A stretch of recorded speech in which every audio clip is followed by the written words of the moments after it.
여러분과 함께 이성과 믿음이라는 제목으로 함께 은혜를 나누겠습니다. 우린 지난주에 마음과 믿음에 관해서 살펴봤습니다. 예수 그리스도를 주로 모시는 것은 우리의 계산적인 이성이나 지식이 아니라 성령께서 주시는 마음의 감동으로 이루어졌다라고 나눴습니다. 그 마음의 감동으로 예수가 주로 믿어지는 그것은 우리가 해석할 수도 없고 그저 받아들일 수밖에 없는 것입니다.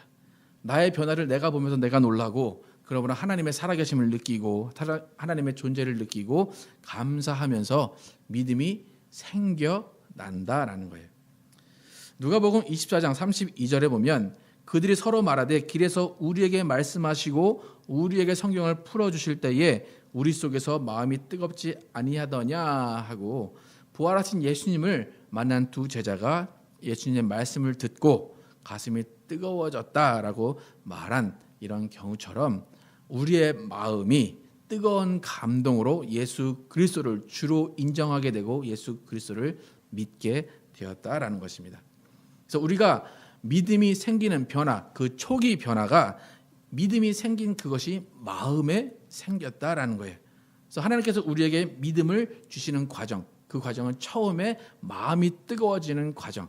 그것이 어쩌면 저 감정적인, 감성적인 그런 마음이라고 할 수가 있습니다. 그래서 이런 이것을 다른 말로 회심 혹은 거듭남이라고 말을 합니다. 그래서 회심과 거듭남은 마음의 뜨거움, 그 마음의 변화다라고 할 수 있어요. 우리는 분명히 감성 그리고 이성이라는 것 두 가지를 분명히 가지고 있습니다. 그래서 믿음의 초기에는 이 감성과 감정에 가까운 마음이 작용이 한다면 그 이후로 우리가 마음이 뜨거워지고 예수 그리스도를 주로 믿은 다음부터는 우리가 믿음의 이성이라는 것이 작용이 됩니다. 그래서 지성 그리고 이성으로 하나님을 알게 되고 하나님을 깨닫게 됨으로써 우리의 믿음이 성장해 간다라는 것입니다. 그래서 오늘은 우리에게 있는 이성과 지성이 어떻게 믿음으로 연결이 되는지 한번 살펴보도록 하겠습니다. 오늘 본문 4절 함께 다시 한번 읽어보도록 하겠습니다. 오늘 본문 30 몇 절이죠? 읽어보도록 하겠습니다. 시작. 예수께서 이르시되 내 마음을 다하고 목숨을 다하고 뜻을 다하여 주 너의 하나님을 사랑하라 하셨으니. 예수께서 이르시되 내 마음을 다하고 목숨을 다하고 뜻을 다하여 주 너의 하나님을 사랑하라. 마음과 목숨, 여러분 마음과 목숨 잘 아시죠? 그죠? 근데 그 뜻이 무엇일까? 이 뜻이 이성에 해당해요. 영어 성경 NIV에는 mind라고 표현되는데 이것을 지성 혹은 이성이라고 해석이 될 수가 있습니다. 여러분 잘 아시다시피 감정이라는 것은 놀라운 힘을 가지고 있습니다. 사랑의 감정, 미움의 감정, 이것은 이성을 초월하는 경우가 많이 있습니다. 여러분 잘 아시겠지만 20대 때 여러분 지금의 와이프, 지금의 남편을 만나실 때 혹 부모님들이 반대하는 경우도 있어요. 그런데 그런 경우일지라도 나는 이 사람 아니면 안 됩니다 라고 맹목적인 사랑을 합니다.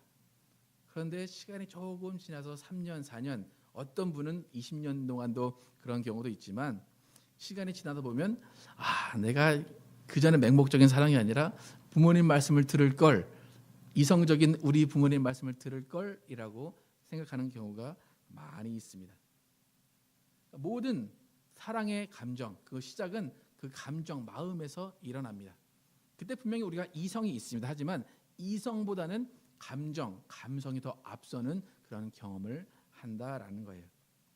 그런데 그렇게 우리가 흔히 이제 세상에서 사랑의 유효 기간이 몇 년이라고 세상에서 얘기를 합니까? 사랑의 유효 기간이 있다. 보통 3년. 뭐 다 각각 틀리지만 평생 그 감정이 가는 사람도 있지만 보통 3년, 뭐 짧게는 1년 그렇게 얘기를 하는데 그렇다면 여러분의 경험으로 그 사랑의 감정이 식어지고 변하는 3년 이후에 어떤 힘으로 사랑의 관계가 지속이 되고 있느냐라는 거예요.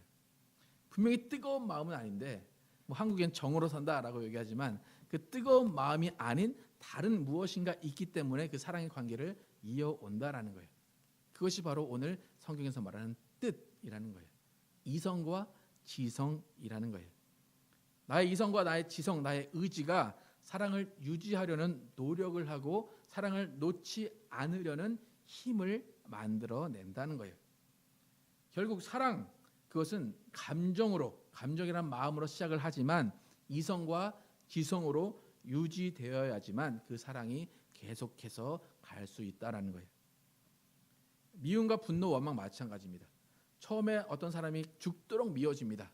죽도록 원망스럽습니다. 하지만 처음에는 감정을 그렇게 대하지만 이 사람을 용서해야 되겠다, 이 사람에게 원한을 품지 말아야 되겠다라는 나의 이성적인 판단이 개입이 됐을 때에 그 사람을 용서할 수 있고 원한을 풀 수 있다라는 거예요. 우리 신앙도 마찬가지예요. 많은 기독교인들이 초보의 신앙에서 벗어나지 못하거나 때로는 하나님을 등지는 이유는 신앙생활을 기분 따라서 하고 감정이라는 마음에 치우쳐서 할 때가 많이 있기 때문에 신앙생활이 어려워져요. 말씀을 들을 때도 감정으로 듣고 모든 사건을 감정의 눈으로 바라보기 때문에 그 뜨거웠던 믿음이 사라지고 뜨거웠던 마음이 식어진다라는 거예요. 우리는 말씀을 읽을 때나 들을 때나 그 말씀을 이해합니다. 또 그 말씀을 안다라고 말해요. 그런데 말씀을 알고 이해하는 것과 말씀을 이성으로 깨닫고 지성으로 깨닫는 것은 전혀 다른 차원의 일이에요. 그럼 말씀을 안다, 말씀을 이해했다 이것과 말씀을 깨달았다 이것은 전혀 다른 거예요. 10대 아이들, 질풍노도의 시기를 사는 청소년, 여러분 자녀를 길러보신 분들은 아시겠지만 그들이 갈 길을 몰라서 방황을 합니다. 그렇게 살지 말라라는 귀가 따갑게 듣는 소리들도 그들은 다 알아듣습니다. 그래서 그들은 이론적으로는 어떻게 사는 것이 잘 사는 건지 알아요. 그런데 그들이 부모에게 하는 말이 뭡니까? 엄마가 잔소리하면 엄마 나도 알아들었어 라고 해요. 그런데 그렇게 살지는 않아요. 나도 어른이니까 상관하지 마라고 이야기를 해요. 근데 그렇게 방황을 하면서 자기 뜻대로 살던 아이가 한순간 방황을 멈추는 순간이 있어요. 어느 날 특정한 사건이나 사람을 통해서 아니면 돌이킬 수 없는 실수를 저지른 후에 자신의 모습을 바라보고 그동안 부모님이 했던 말씀이 깨달아지고 친구들이 했던 조언이 깨달아지는 그 순간에 내가 이렇게 살면 안 되겠구나 라는 깨달음을 가지게 될 때 하루아침에 방황했던 인생에서 올바른 인생으로 돌아간다라는 거예요. 이런 것은 알고 있다는 것과 깨달음이라는 것이 전혀 다르다는 것을 입증을 해줍니다. 감정과 이성이 다르다는 거예요. 자신이 깨닫지 않으면 백날 누가 말을 해준다고 해서 그것을 알 수 없다라는 거예요. 나의 삶이 바뀌기 위해서는 우리는 반드시 깨달아야 돼요. 아는 것, 이해하는 것으로 그치는 것이 아니라 깨달아야지만 우리의 인생이 변화가 된다라는 거예요. 지금의 기독교인들을 보면 이 개념을 많이 간과하는 경우가 많이 있어요. 믿음과 이성의 관계를 잘 몰라요. 믿음에 이성이 포함이 되면 그것은 안 된다라고 생각을 하는 경우도 많이 있어요. 우리는 예수님을 마음으로 믿었습니다. 또 주로 고백을 했습니다. 수십 년 동안 교회 다니면서 말씀은 들어서 안다라고 이야기를 해요. 또 입으로는 청산유수처럼 설교도 할 수 있는 정도입니다. 그런데 우리의 가장 큰 문제가 뭡니까? 그 알고 있는 것과 삶이 일치가 되지 않는다라는 거예요. 그 이유는 단 한 가지예요. 여러 가지 분석이 있겠지만 그 이유는 단 한 가지예요. 그것은 뭐냐면 듣고 알았던 그 말씀을 깨닫지 못해서라는 거예요. 세상 말로 득도 하지 못해서라는 거예요. 여러분 전도를 받으셨어요. 예수 그리스도의 도를 여러분이 받으셨어요. 그 말씀을 듣고 이해는 했어요. 그런데 그것을 깨닫지 못했다는 거예요. 그 의미를 파악하지 못했다라는 거예요. 그런 경우가 너무 교회 안에 많다라는 것입니다. 그 말은 뭐냐면 다시 말해서 마음밭이 좋은 교훈이 그렇게 많지 않다는 증거예요. 예수님께서 말씀하신 씨 뿌리는 비유의 말씀을 한번 같이 읽어보도록 하겠습니다. 아까 마태복음 13장 말씀을 같이 읽겠습니다. 시작. 그런즉 씨 뿌리는 비유를 들으라. 아무나 천국 말씀을 듣고 깨닫지 못할 때는 악한 자가 와서 그 마음에 뿌리운 것을 빼앗나니 이는 곧 길가에 뿌리운 자요 돌밭에 뿌리었다는 것은 말씀을 듣고 즉시 기쁨으로 받되 그 속에 뿌리가 없어 잠시 견디다가 말씀을 인하여 환난이나 핍박이 일어나는 때에는 곧 넘어지는 자요 가시떨기에 뿌리웠다는 것은 말씀을 들으나 세상의 염려와 재리의 유혹에 말씀이 막혀 결실치 못하는 자요 좋은 땅에 뿌리웠다는 것은 말씀을 듣고 깨닫는 자니 결실하여 혹 100배 혹 60배 혹 30배가 되느니라 하시더라. 우리가 잘 아는 씨 뿌리는 비유, 네 가지 밭의 비유입니다. 네 가지 마음밭이 나오는데 이 네 가지 마음밭의 공통점은 뭡니까? 천국 말씀을 들었다라는 거예요. 다 들었어요. 알았어요. 이해했어요. 말씀을 듣고. 그런데 깨달은 땅은 유일한 좋은 땅 하나라는 거예요. 예수는 분명히 듣기만 하고 깨달음이 없으면 열매를 맺지 못한다라고 말씀하셨어요. 그러니까 우리의 삶, 우리 기독교의 문제, 열매를 맺지 못한다, 드러나지 못한다, 삶에서 예수 그리스도가 드러나지 않는다. 그 이유는 깨달음이 없었다라는 거예요. 듣긴 들었는데, 알긴 아는데 깨달음이 없었기 때문에 우리는 삶에서 열매를 맺지 못한다라는 거예요. 우리가 믿음의 사람으로서 순종하는 과정, 또 자라는 과정은 지성과 이성을 가지고 생각하면서 깨달을 때에 우리 가운데 변화가 일어나고 우리 가운데 열매가 맺어진다라는 거예요. 만약에 우리가 말씀만 듣고 깨닫지 못한다면 믿음은 절대로 자랄 수가 없습니다. 예수님의 말씀에 순종할 방법이 없다라는 거예요. 현재 기독교의 가장 큰 고민, 풀어야 할 숙제, 여러분 다 아시잖아요. 그죠? 삶과 신앙이 연결이 되지 않는다. 문제는 계속 제기를 합니다. 그런데 이것을 풀어낼 방법이 많이 없다는 거예요. 열심의 부족도 아니에요. 지식의 부족도 아니라는 거예요. 그렇다면 과연 문제가 뭐냐라는 거예요. 예수님의 진단으로 보면 그것은 지성과 이성으로 깨닫지 못해서다라는 거예요. 결국 깨닫지 못했기 때문에 말씀이 사라져버리는 거예요. 여러분 기독교인들도 세상에서의 삶을 보면 세상에서의 모든 일은 이성적으로 판단을 하고 이성적으로 일을 처리합니다. 자신의 지성을 다하여서 모든 일을 처리를 합니다. 생각에 생각을 거듭하고 생각하고 고뇌하고 어쩌면 그 일을 또 묵상할지도 몰라요. 돈에 관련되어 있기 때문에 머리를 짜내면서 그 일을 처리합니다. 그런데 많은 사람들이 교회에 와서는 생각을 별로 하려고 하잖아요. 마음의 평안이나 없고 그냥 좋은 소리 들은 것으로 만족하는 사람들이 많이 있다는 거예요. 그래도 이제 졸지는 않아서 들은 것은 있습니다. 그래서 누가 질문을 하면 대답은 해요. 대답을 하는데 그 근거를 물어봐요. 왜 너 그렇게 대답하니? 라고 물어보면 대부분 하는 대답이 뭡니까? 우리 목사님이 그러던데? 그거예요. 우리 목사님이 그때 그러던데 자신의 이성으로 자신의 판단으로 자신이 찾아보고 자신이 깨달은 것이 아니라 그냥 누가 얘기하던데 누가 그러던데 라는 거예요. 만약에 3, 40년 전에 한 50년 전에 초등학교도 다니지 못하는 그 시절에 교회 이야기라면 우리는 이해할 수 있어요. 하지만 지금 21세기 이성적 판단이 중요시되고 과학과 모든 것이 발전한 이 사회의 교회 모습이 그렇다라는 거예요. 그래서 때로는 이제 다른 교회 다니는 분들이 이렇게 다툼을 신앙에 관해서 다툼을 하거나 논쟁을 할 때 보면 그 논쟁의 근거, 자신이 주장하는 근거는 뭐냐면 우리 목사님이 그랬다라는 거예요. 찾아보지도 않고 그것을 따져보지도 않고 그냥 우리 목사님이 그랬다라는 것으로 많은 사람들이 그것을 증거한다라는 거예요. 자신이 성경에서 확인하고 연구하고 묵상해야 하는데도 불구하고 그것을 간과하는 사람들이 많다라는 거예요. 지금 현실에 가장 가슴 아픈 그런 일들입니다. 우리 이러한 전통적인 시대의 믿음을 버려야 돼요. 우리가 깨달음이 있는 삶을 살아야 되고 깨달음이 있는 신앙을 해야 된다라는 거예요. 그런가 하면 또 다른 이중적인 모습이 있는데 뭔가 하면 많은 이제 성도들이 여러분들도 그렇고 저도 그렇고 많이 사용했던 용어 중에 하나가 뭐냐면 표적 설교라는 용어를 많이 사용을 합니다. 그러니까 목사가 무슨 설교만 하면 본인한테 하는 소리라고 이제 본인 망신 주는 소리라고 설교라고 그렇게 이야기를 해요. 여러분 이 정도면 내용은 알아들었다는 얘기예요, 그죠? 네. 내용은 이해했다는 얘기예요.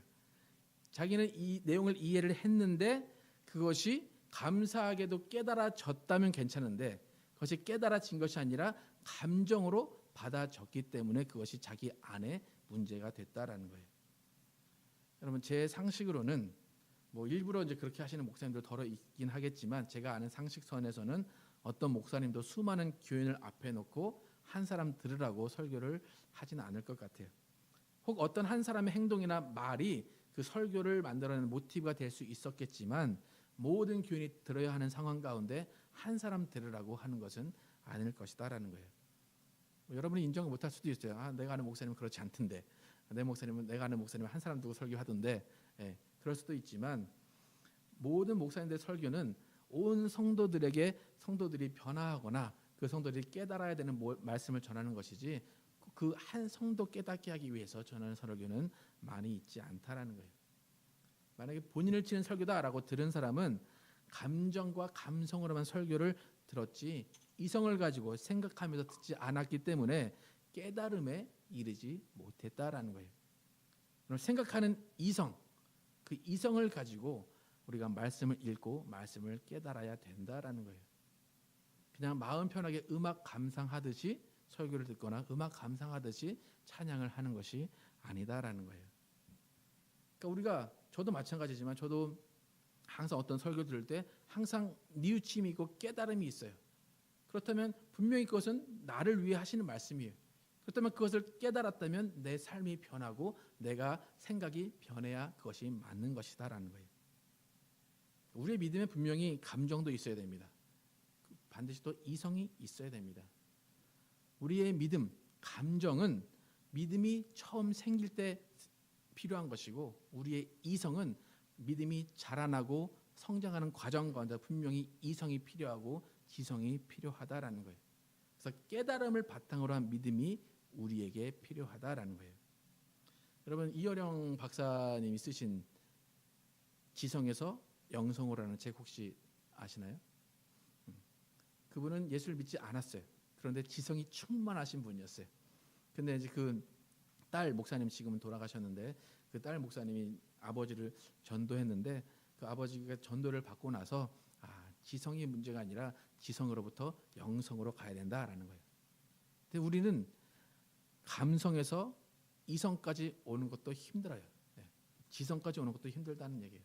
그래서 지성으로 예수 그리스도를 알고 그 말씀을 우리가 깨달은 다음에 그것을 바탕으로 해서 우리는 영성으로 옮겨가야 된다라는 거예요.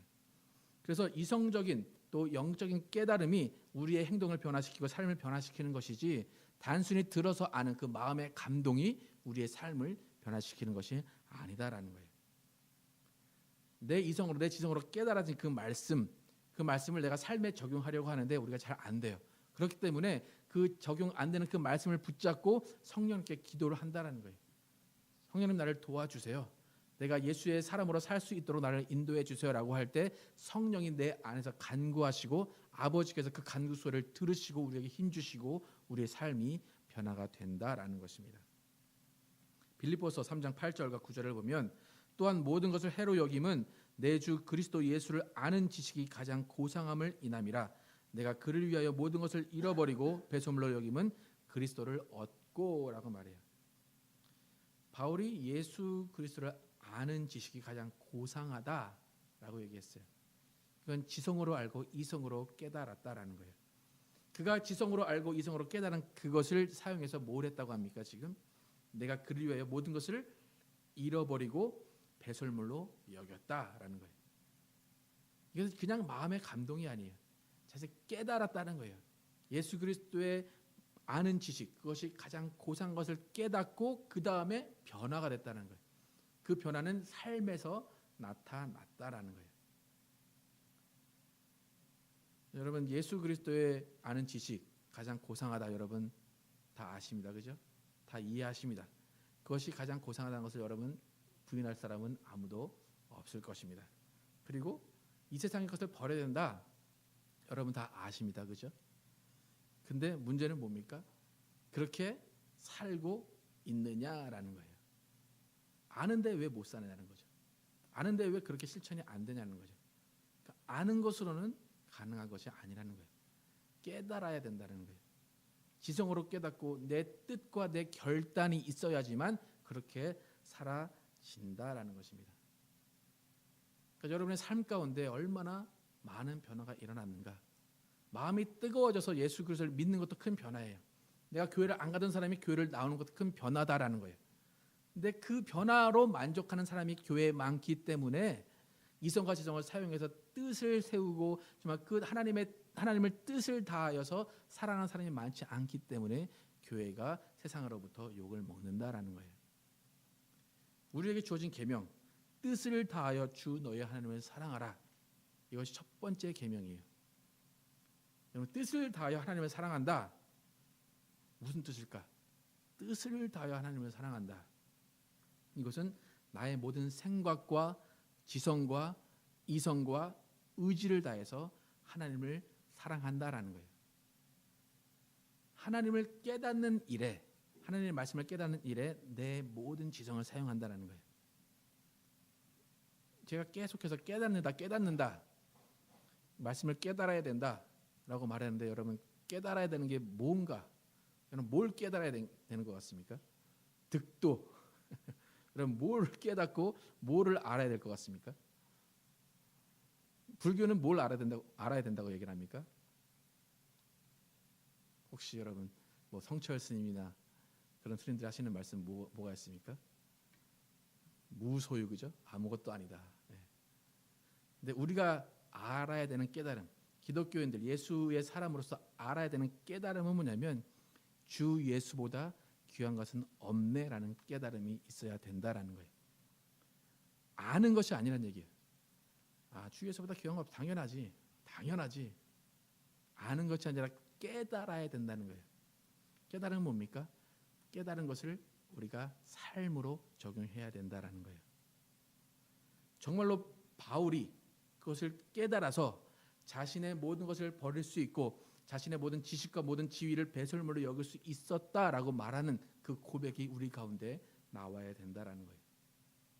여러분 깨달은 사람만이 삶이 변화됩니다. 깨달은 사람은 다시 원위치로 돌아가지 않습니다. 노 터닝백이에요. 계속해서 그 깨달음을 가지고 자신의 인생의 기준으로 삼고 천국을 향해 달려간다라는 것입니다. 나의 명예, 나의 세상 즐거움, 욕심, 보물, 물질 이 모든 것들이 예수님보다 앞서지 않는 인생을 사는 사람이 뜻을 깨달은 사람이고 하나님을 깨달은 사람이다라는 거예요. 여러분, 여러분의 인생을, 여러분의 삶을 한번 생각을 해보시기 바랍니다. 나는 깨달은 사람인가? 아니면 아는 사람인가? 내가 깨달았다면 나의 삶은 변화되고 있어야 한다라는 것입니다. 마태복음 13장 22절에 아까 가시떨기에 뿌리웠다는 것은 말씀을 들으나 세상의 염려와 재래의 유혹에 말씀이 막혀 결실치 못하는 자요. 말씀을 들었습니다. 그런데 세상의 염려, 재래 유혹에 말씀이 막혀서 결실치 못한다라고 그래요. 대부분의 크리스찬의 마음 밭의 상태가 이렇지 않을까 생각을 합니다. 말씀은 듣고 이해했고 알지만 그것이 결실을 맺지 못한다라는 거예요. 이것은 이성을 사용해서 지성을 사용해서 자신의 뜻을 사용해서 하나님을 섬기지 않았다라는 거예요. 우리는 분명히 뜻을 다하여 하나님을 사랑하라라는 계명을 지키고 있어야 합니다. 여러분은 이성과 지성과 의지를 다해서 하나님을 사랑하고 계십니까?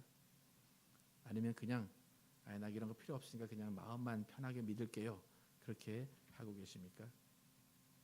예수 그리스도를 믿음으로 믿고 예수 그리스도를 주로 고백한 그것은 성령의 감동입니다. 우리가 전혀 할 일이 없습니다.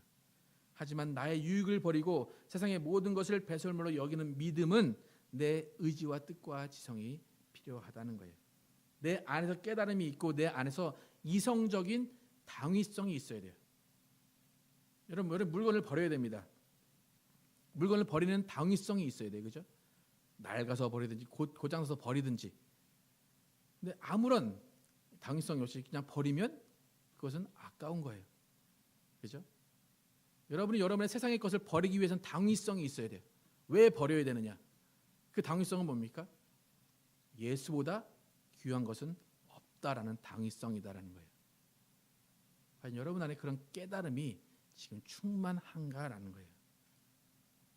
여러분 그 당위성을 찾으시고 여러분 예수보다 귀한 것 없는 그 인생을 사심으로써 여러분 모든 것을 버릴 수 있는 결단을 하시기를 축원합니다.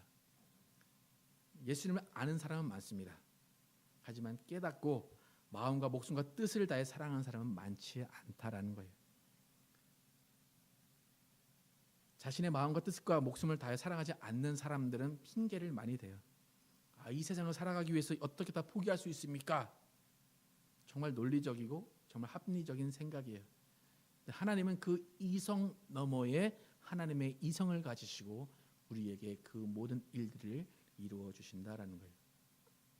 여러분 감정과 감성, 믿음을 처음 갖는데 소중합니다. 그러나 우리는 더 나아가서 성숙한 그리스도인이 되기 위해서 우리의 지성과 이성을 사용해야 할 것입니다. 그래서 우리의 지성과 이성을 총동원해서 나의 만족과 유익을 위해 가지려던 모든 것 해로 여기고 진정한 하나님의 가치, 예수 그리스도의 가치를 깨닫는 여러분이 되시기를 예수 이름으로 축원합니다. 기도하시겠습니다.